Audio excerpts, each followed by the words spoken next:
Buong puso, Panginoon, at buong kagalakan na hindi po kami titigil sa pagsamba sa inyo. Pagpapasalamat sa Diyos na buhay at dakila. Salamat, Panginoon, na kayo ay isang Diyos na tapat, hindi nagbabago kailanman. Binibigyan namin kayo ng karangalan, pinapupurihan, at patuloy po na binibigyan din ng laya ang inyong Espiritong Banal na hubugin ng bawat isa sa amin, hamunin ang aming mga isipan at pananampalataya, at lumakad kaming lahat na isang puno na namumunga sa takdang kapanahunan. At ang inyong dakila at banal na pangalan ay malawalhati tuwi-tuwi na. Salamat, Panginoong Jesus. Amen. Amen. Amen. Amen. Amen. Amen. Please be seated.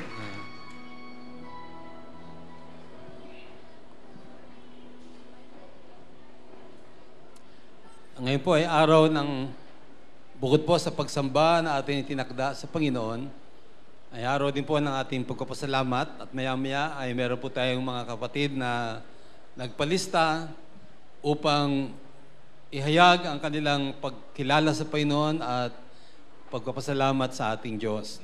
Ako din po ay nagpapasalamat sa inyong lahat sa mga bumati ng happy birthday sa akin noong April 23. Kung kayo po ay nakalimot, naintindihan ko po yun, ganun po talaga tumatanda. Nakakalimutan ng mga pets. At any rate, for the last 64 years, the Lord has been so good. God has been so faithful. And I want to express my thanksgiving to Him for this precious life and very exciting life. I'm looking forward for another 64 years ahead.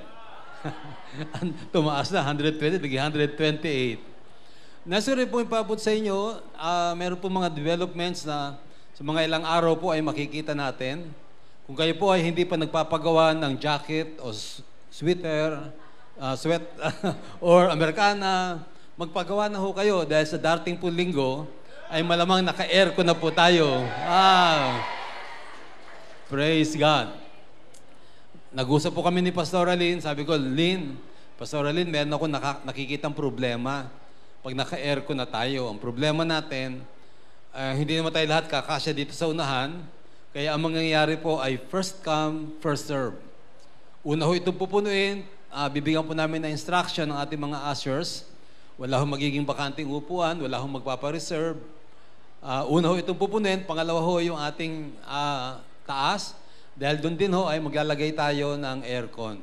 Pag napuno na po doon na ho sa likod natin pupunin. Meron naman po tayo doong 4. Itong 4 na to ay ilalagay po natin sa likod. So medyo maayos-ayos na rin po ang cooling system. Yung pong huling-huli ay ilalagay na lang po natin sa ilalim ng puno. At bibigyan po natin ng pamaypay. Para maalala nyo, planted. Sabi ko kay Pastor Lynn, we have to be brutally honest sa ating magiging policy. At ito, nais po namin paabot sa inyo, wala hong exempted. Kung kayo ay senior citizen na nahuli, sa labas din ho kayo. Kami din ho mga pastor, senior pastor at local pastor ay hindi exempted. Pag sila ho ay na-late at ako ay na-late, doon din ho kami sa labas. Okay ho ba yun? Ang exempted lang ho ay yung speaker. Kasi yung speaker minsan, ay kinakailangan pag-aralan pa, kaya medyo siya mahuhuli. Pero sa darating po linggo, ganun po, kung tayo po ay naka-aircon na, yun po ang ating magiging procedure. At makikita po natin dito sino ang planted. Sino yung magsabi, ayoko na sa church na yan, na-late lang ako ng 1 minute, di na ako nakapasok. Sabi mo sa katabi, pag planted ka, hindi ganun. Ngayon po umaga, ang aking pong tatalakayin sa loob ng 30 minuto ay nilagyan ko po ng pamagat planted to be planted. Basta Tagalog yan. Nakatanim para itanim. Let me read from you from Genesis chapter 1 verse 11. Then God said, "Let the land produce vegetation, seed-bearing plants, and trees on the land that bear fruit with seed in it, according to their various kinds, and it was so." Immediately makikita po natin na nang gawin ng Panginoon ng mga puno, meron na ho kagad siyang design para po dito. Mamunga at maging binhi later on. Ang puno ho sa makatwid ay napakahalaga at dahilan po dito, hindi ho nakapagtataka na ang tao, kayo at ako, lalo na ang mga born-again Christians, yung mga nananampalataya sa Panginoon, ay inihalin tulad o ikinumpara sa puno. Isa pong classic example ay ang Psalm 1 verse 3. Sabi po ng verse 3, Psalm 1, that person is like a tree, planted by streams of water, which yields its fruit in season, and whose leaf does not wither. Whatever they do prospers. So isa po magiging tanong natin, bakit nga ba tayo, lalo na ang mga Kristiyanong tunay, ay ikinumpara sa puno? Well, ang puno kasi ay merong buhay. So, maging tayong lahat ay ganun din. Ang isang puno na namumunga ay sa takdang panahon ay nagbubunga. At yun din ang expectation ng Diyos sa lahat sa atin. Katunayan po, makikita rin po natin, hindi lamang po sa Bible, kundi yung mga maraming matatalinong tao ngayon, yung mga nag-aaral sa ating kapaligiran, ay nagpapahayag na kung merong isang importanteng dapat ngayon ay bigyan ng atensyon ng lahat ng tao sa buong mundo, ay wala iba kundi magtanim ng puno. Sapagkat ito ay nagiging malaking tulong sa ating environment. So with that, as we look at this very important issue, comparing us to a tree, and my title today is that you as a tree and being planted, dapat ito natin unawain at maintindihan agad-agad, tayo din ho ay dapat namumunga at dapat din ho tayo ay nagiging binhi para mag-produce ng maraming mga puno. Dahil lang po dito, kung titigan natin ang major developments ng lahat ng mga fruit-bearing trees, na pagka hindi ho ito nangyari at naganap, ay meron pong great disaster sa hindi lamang sa ating buhay, kundi maging sa buong kapaligiran po natin. So, ang outline ko po ngayong umaga, magbibigay po ako sa inyo ng tatlong importanteng hamon. Ang hamon ho ay sumisentro lamang sa isang katotohanan. Ikaw at ako ay isang puno na dapat laging namumunga, at ikaw at ako ay dapat yung ating mga bunga ay maging binhi na magkakaroon din ng marami pang mga puno. Outline number 1, lahat po ng nilalang, all human beings, and all fruit-bearing trees grow. Lahat po ng puno na namumunga ay kapatulad din ng tao na dapat din ay lumalago, nagmamature. Noong March 6, 2010, meron po nangyari sa aming pamilya na isang great development. Nagkaroon po kami ng panibagong dagdag sa aming pamilya na 2 kambal. Nang sila po ay panganak, actually, halos kami po ay nanlumo nung nakita po namin nung ipanganak yung 2 kambal. Alam po niyo kung bakit? Para kasing daga ang aming nakita. Meron no yata akong picture na pwedeng makita po natin dyan sa ating PMIT. Are you ready? Tingnan po natin ang picture na to ng aming kambal.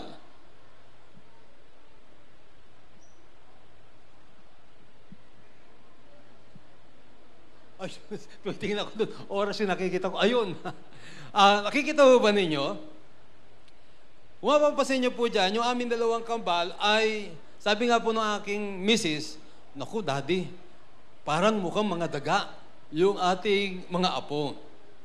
Pero tignan po ninyo, ito po yung nung araw na sila bagong silang. Tingnan niyo po ang ilang mga pictures ngayon. Oh. Mukha pa bang daga? Medyo mga gwapo, di ba?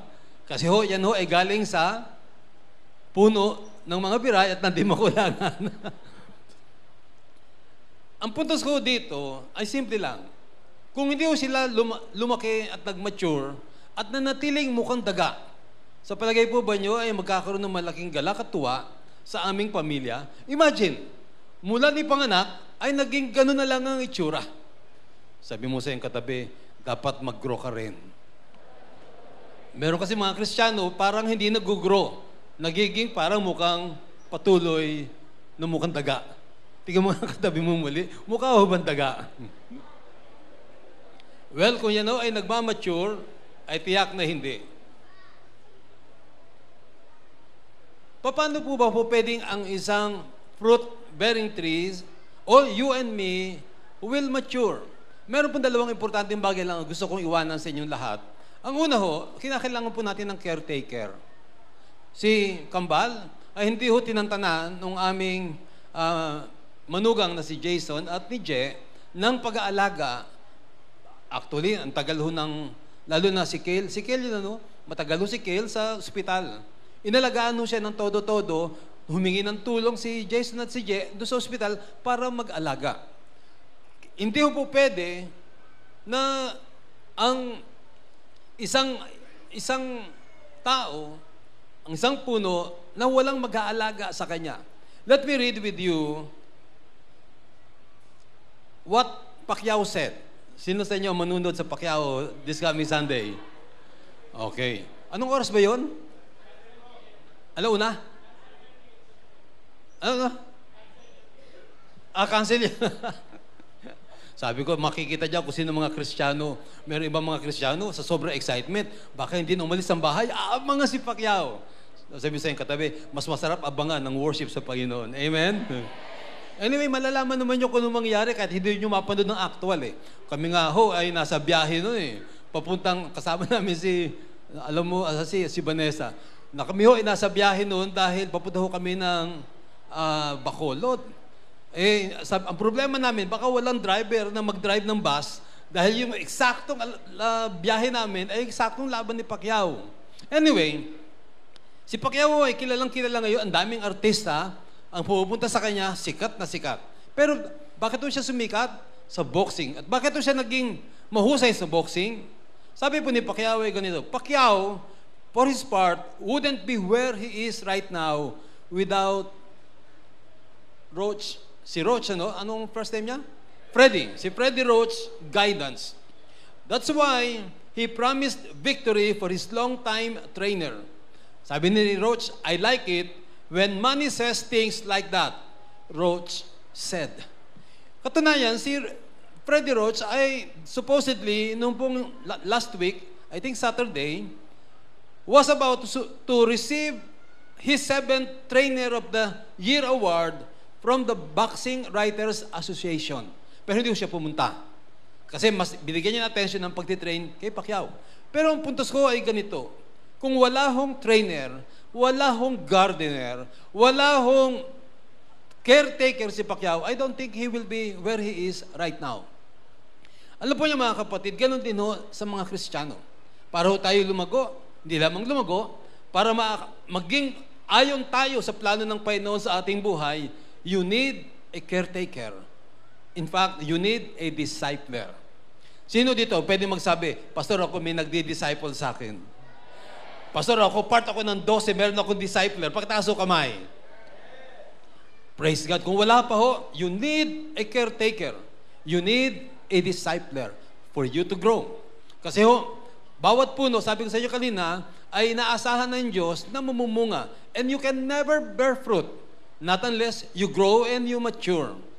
So, kailangan po natin yun. And secondly, kung tayo po ay magiging mamungang disciple, kailangan din ang good soil.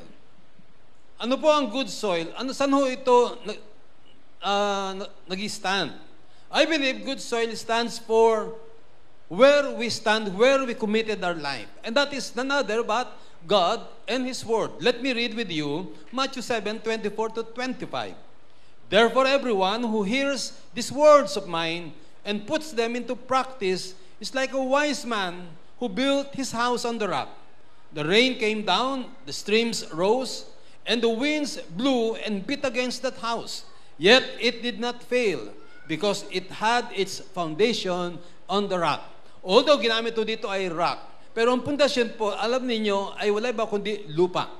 So sinasabi lamang po ng Biblia, sinasabi po natin, ikaw at ako ay hindi po pwedeng lumago. Hindi po tayo pwedeng mamunga kung hindi natin bibigyan ng atensyon ang salita ng Diyos. Hindi lamang atensyon, kundi be sure every word, every instruction, every challenge that God will give to you, you and I are so willing to say, Amen, God, I will go and I will obey. Point number 2, all trees are in great demand today, and so should we. All trees are in great demand today, and so are we. Do you know that one worthy endeavor today is planting of trees? Marami yung mababasa kayo, mga who's who in the society, meron mga pictures, binibigyan ng attention, binabalita, nagtatanim ng puno. Kasi napakahalaga talaga ng puno. And let me mention to you some of those items why a tree is so important and so crucial. Number 1, trees filter our air and keep it fresh by absorbing carbon dioxide and producing oxygen. Number 2, tree roots stabilize the soil and prevent erosion. Kung bakit meron tayong mga landslides? Kasi yung mga puno ay pinagbubunot. Number 3, trees improve water quality. Number 4, trees are carbon sinks, accumulating carbon as they grow and acting as stable carbon stores upon maturity. Number 5, 3/4 of the world's people rely on wood as their main source of energy.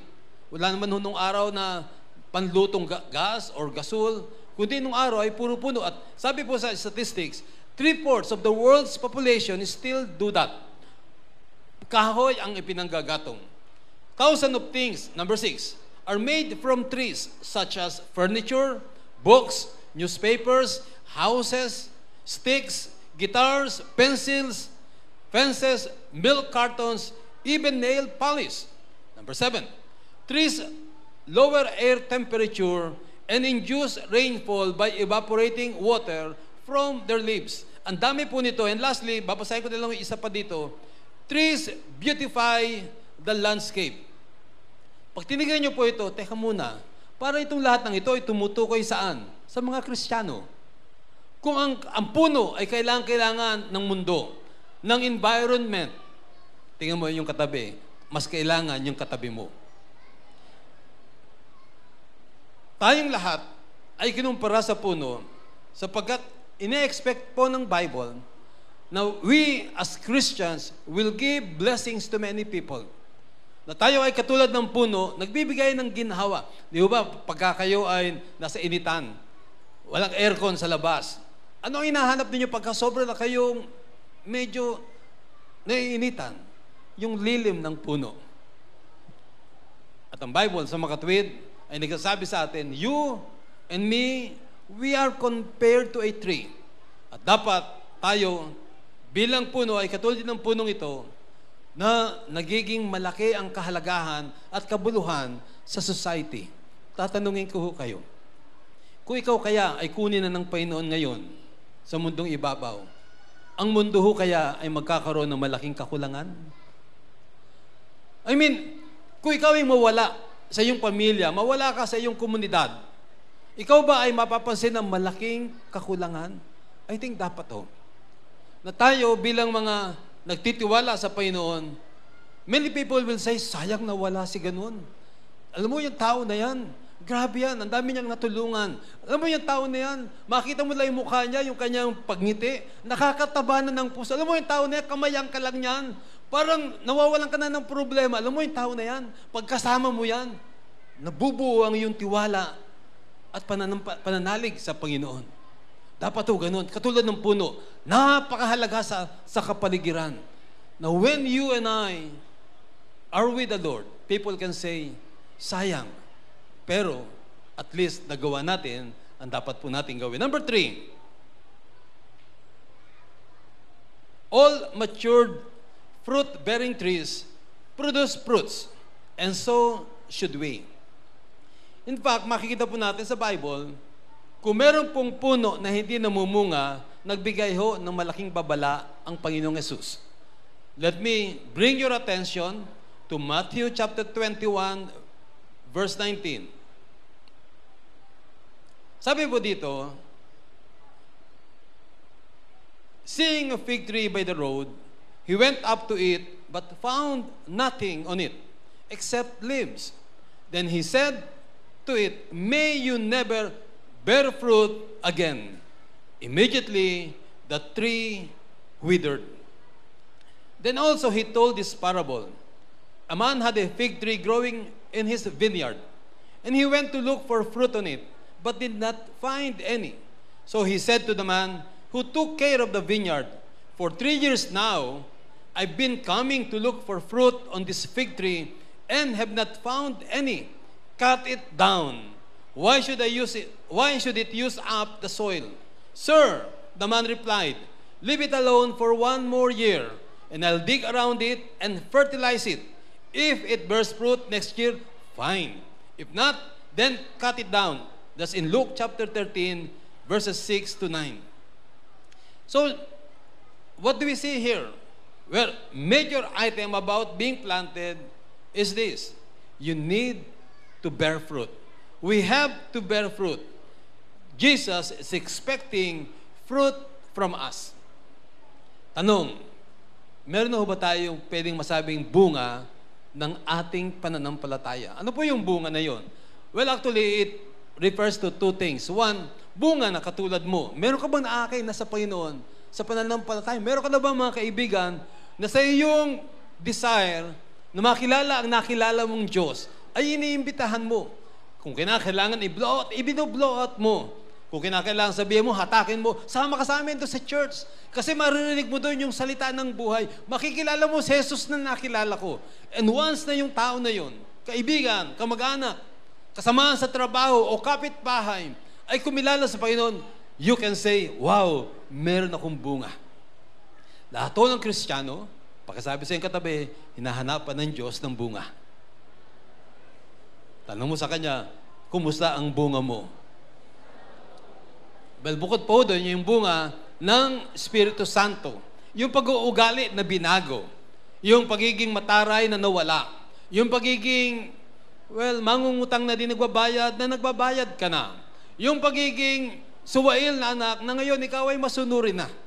Yung dating lulong sa bisyo, sa droga at iba pa, ngayon ay nawala na sapagkat pinalaya ka ng Diyos. Yun din ay bunga. But also let me say this, bukod po sa bunga na hinahanap ng Panginoon sa inyo at sa akin, ito po ang isa na kinakailangan din na maganap sa bawat puno, sa bawat bunga ng puno. Fruit that will become tree as well. Alam mo ba ninyo kung ano ang kapangyarihan ng isang puno? O ano ang kapangyarihan ng isang bunga? Ang laki ho. The power of one fruit. Ano ba itong ating punong mangga? Sino sa inyo kakain ng bungang mangga dito sa atin? Ang sarap ho ba? Ang sarap-sarap po yan. Gusto ko din ho yan. At marami sa atin ay nakatikim na ho dyan. Can you imagine ho? Kung yung lahat na naging bunga niyan ay naging puno. Natatry nyo malagay sa inyong isipan? Actually, ang isang hong bunga ay pwede hong maglagay ng maraming puno sa isang ektaryang lupa o sa isang kagubatan. Grabe ho ang power ng isang bunga. Yan ho ay puno lamang. Paano pa ang isang tao na espesyal na ginawa ng Diyos na katulad ng katabi mo? Nakikita ba nyo na pwede kayong maging puno na magbubunga ng napakarami at kayo din mismo, one time, one day, makikita ho ninyo na yung inyong naging bunga ay naging puno na rin. Alam nyo, ako ay nagpapasalamat sa Panginoon dahil doon sa aking 3 anak. Sa akin ding manugang. Isa ho pinagpapasalamat ko at malaking kagalakan ng puso ng isang ama at ng isang pastor ay makita ko na sila ay naglilingkod sa Panginoon. Masarap po ba makita ang anak niyo naglilingkod sa Lord? Kami ho ay inabot ng maraming nervyos nung araw sa mga anak namin. Hindi ko na babanggitin kung sino ang pinakamatindi nervyos namin. Bako sila ay... Pero dumating ho talaga sa time, ano ba naman? Ito bang mga anak natin ay susundan ang yapak ng pananampalataya at paglilingkod sa Panginoon. Meron mga times na pinapatawag ko kami sa school kasi yung aming anak ay Parang ayaw mag-aral. Ang dami ho. Pero ngayon, no, pwede kong masabi, wow, praise God. I'm really proud of my kay Jason, kay Francis, at maging kay Isa. I'm proud of them. Alam nyo, bilang isang tatay, parang ang sarap-sarap. Nung last Thursday, sabi ko, anak ko ba ito nangangaral na to? Grabe. Parang gusto ko maglupasay dito, umiyak ng pasalamat ng todo sa Panginoon. Pag nakikita ko sila tumitindig, it really brings a great joy in your heart to see your children following your footsteps, loving the Lord, and dedicating their lives to the living God. Hindi lamang yun. Pag nakita ko din yung mga bunga ng aming paglilingkod sa Lord, si Pastor Ramil, kay Pastor Aline, sa maraming mga spiritual sons and daughters namin dito, na somehow, someway nakikita ko, wow, it's worth giving your life to God. Bakit? Kasi nakikita mo, pwede nga pala na yung buhay ay maging contribution sa pagtatanim ng maraming mga puno one time, one day, na magiging blessing sa maraming mga tao. Magiging blessing sa community. Magiging blessing sa buong mundo. Bakit ho? Yan po ang plano ng Panginoon sa ating lahat. Maging puno na namumunga at ang ating mga bunga, one time, one day, ay magiging puno na rin at magiging ang kanilang puno ay mamumunga. Meron po tayong tinatawag na sa business world, pagka kayo ay meron mga pinoproduce na mga gamit, produkto, meron po tinatawag na mga export quality. Maging ang mangga, meron pong export quality. I believe, yun po ang gusto ng Panginoon sa lahat ng mga Kristiyano at mga puno na namumunga, pang-export quality. Kahit saan, pwede kayong ipadala. At ano ibig natin sabihin sa export quality? Yung kakaiba ho talaga ang ugali. Kakaiba ho ang iyong buhay bilang isang nagtiwala sa Panginoon. Hindi kayo, tawag ko dito, hindi ho kayo nangaargabyado ng iba. Noon, naalala ko, biling ko nga kay Francis, sabi ko, anak, ayoko mga argabyado ka ng babae. Ayoko mabalitaan na mayroong babaeng lumuha dahil sa ikaw ay magandang lalaki, katulad na iyong daddy. Praise God, wala naman akong alam na siya ay nargabyadong babae. O baka hindi ko lang alam. At natutuwa ako na sa December, sila ni Karen ay malapit na magpakasal. Ako ay galak na galak dahil bukod sa nakita ko yung aking mga anak na naglilingkod sa Panginoon, ang isa pong malaking excitement sa akin ay makita ko anong gagawin ni Diyos at ni Kale. Sabi ko sa Panginoon, Lord, give me kahit mga about 25 years lang. Kasi pag 25 years, ibig sabihin no, si Diyos, tsaka si Kale ay 31 years old na. So maaaring meron na rin sila sarilang pamilya. Meron na rin silang mga apo ko sa tuhod.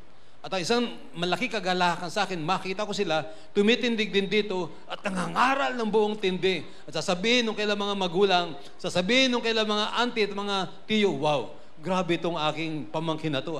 Mas grabe kaysa sa akin. Hello. Kasi ganun ho ang plano ng Panginoon sa atin. Kayo at ako ay mamumunga at hindi lamang mamumunga, ang bunga natin ay magiging puno din someday. Pero sabi ko nga sa inyo kayo na dapat ay export quality. One time, meron ako natanggap, nung bago po ang cellphone, may nag-text sa akin, congratulations! You just won! Etc. etc. Please text this. 50, tapos ilagay yung number, and then send to 2366 ba yun? Tumawag ka agad ako sa saan, nag-inquire ako, ano ho yun, napanalunan ko? Sabi sa akin, ano ho yan, hindi ho kayo nanalo. Manluloko ho yan. Pasa load ho yan. Pagka ginawa ho nyo, nagpasa kayo sa ibang tao ng 50 pesos. Export quality ho ba yun? I hope walang Kristiyano na gumagawa ng ganun. Sabi mo sa katabi, ikaw, ginagawa mo ba yan? I hope walang isa man sa atin dito na magiging statistics din tayo na ang ating pagiging pamilya, mag-asawa ay naghiwalay. I hope not.